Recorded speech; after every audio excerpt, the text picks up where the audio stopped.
in different places. Thank you. I think you have presented a great challenge to academics, because sometimes we are not very good at translating what we are finding into language that makes sense to policymakers, to government, and to the community. And I think that is a challenge that some of us are trying to accept. Particularly in my field, I'm a sociologist of money and communications. And I took Professor Sinha's challenge when he said, I don't really know anything about money.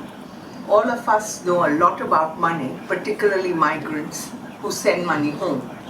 And how do we connect this very familiar community phenomena to government interests of development? But we first have to know what is happening. And this is where I think academics can contribute, because our studies are not just historical, a historical context, but we actually do talk to people on the ground. And I myself, as a long-term dual migrant, twice migrant, was myself surprised by some of the changes I found.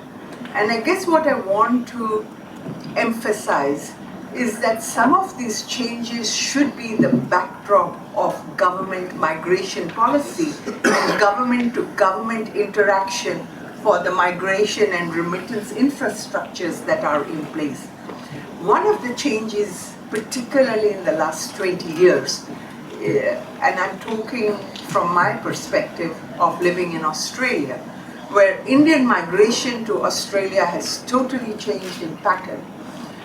Now money flows two ways, just like communication flows two ways. But the big challenge for policy and for academia is to be able to get a quantitative measurement of this money. We are still very much caught in the old syndrome of measuring money that is sent home. We really have no mechanics in terms of our categories of measurement to see how much money is flowing from Indian families to their migrant members overseas. If we knew that, the whole narrative of remittances and migration would change for both countries, the source countries and the countries of destination.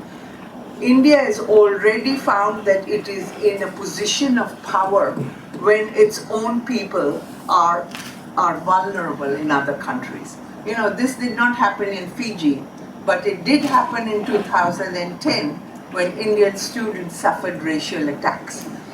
And now we have governments trying to bring cricket and harmony together in Australia to say, listen, Australia is not so bad, because Australia lost money on it.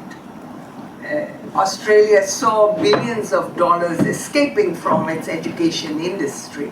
So if you know the language of money and how much money is going both ways, you can use that as a leverage. And also this money is going two ways, not because of high-fluted sentiments.